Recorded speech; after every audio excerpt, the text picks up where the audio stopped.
السلام عليكم ورحمة الله وبركاته. مرحبا بكم في قناة درس إنجليزي. إن شاء الله النهاردة هنكمل lesson 2 اللي هو الدرس الثاني من يونت 1 سنة تانية ابتدائي.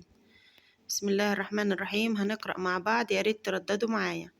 الدرس ده درس فونكس يعني صوتيات. طبعا النهاردة درسنا عن short A. short A يعني ال A القصيرة، يعني ال A هنطقها بشكل قصير جدا زي الكلمات معايا. يا ريت repeat after me، رددوا ورايا.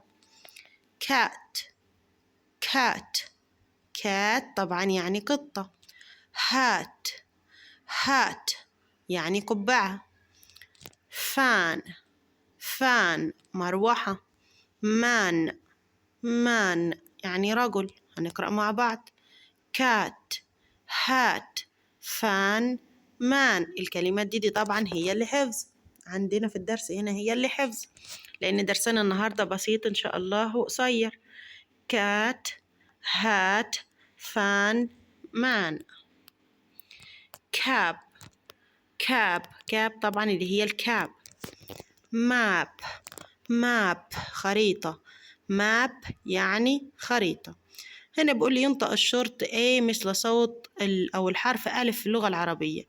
كرر التالي. هنكرر مع بعض. با ك ج ف ج ه ج ك ل م ن ب ر س ت ذ ي ز. الصفحة التانية طبعا hand writing، هنمشي على حرف ال A capital و small. والهوم وورك طبعا الكلمات هنرددها مع بعض. cat hat map cap man fan. الاكتيفيتيز بقى هنحلها مع بعض. طبعا الصورة الأولى cat ولا cat؟ طبعا هتبقى excellent، شطورين، سنة تانية شاطرة، شطورين جدا. الصورة التانية hot ولا هات؟ طبعا هات، قبعة. نمبر 3 فان ولا fun؟ طبعا فان، مروحة، excellent. نمبر 4 كاب ولا كوب؟ طبعا كاب. نمبر 5 مان or men؟ طبعا مان رجل لأن من رجال. نمبر 6 موب or ماب؟ طبعا هتبقى ماب، خريطة. الاكسرسايز اللي بعد كده طبعا اوردر، هنرتب. اول كلمة معايا الحروف متلخبطة، المفروض الكلمة على الصورة كده مين هيجاوب؟ طبعا مان رجل M-A-N excellent. اللي بعديها فان مروحة F-A-N excellent. اللي بعديها هات قبعة excellent. اللي بعديه بقى ري اوردر، برضو ترتيب بس دي جمل sentence. هنقول مع بعض. طبعا this يجي بعديها this is a desk، يعني هذا هو الديسك طبعا. تمام، يبقى this is a excellent. this is a desk. هنصغر الخط شوية. this is a desk. نمبر 2 هنرتب، هنبدأ طبعا باللي تحتها خط اللي هي يعني هو. هي تاخد بعديها is يعني هو يكون.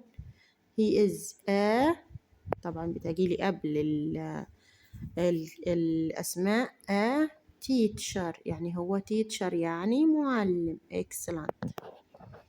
طيب نمبر 3 طبعا هنبدأ به فعلا زي ما عملنا الجملة اللي فاتت. he is a student يعني هو، خدنا كلمة student يعني طالب.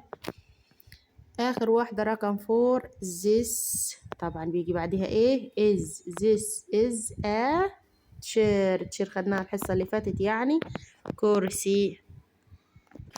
الاكسرسايز اللي بعد كده عندي طبعا ماتش يعني وصل. هنقرأ الجملة ونوصلها بالصورة.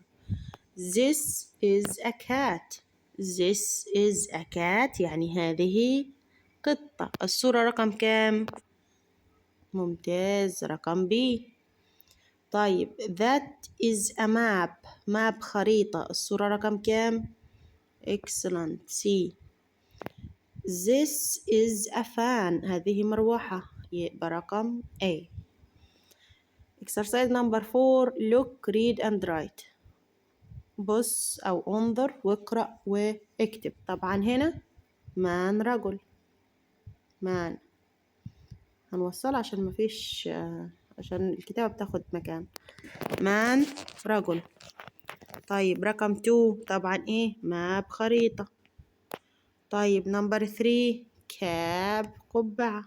excellent.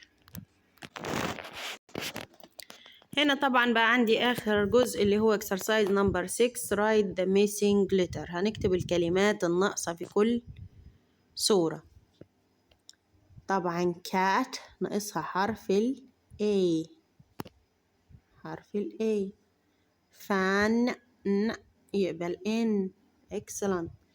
hat ال A. man رجل ال A. وبكده يكون انتهى درس النهاردة. هو درس طبعا سهل وبسيط، واتمنى ان شاء الله تكونوا استفدتوا. برجاء لايك للفيديو واشتراك في القناة عشان يوصلكم كل جديد. ان شاء الله هنشرح المنهج كله مع بعض ان شاء الله. والسلام عليكم ورحمة الله وبركاته.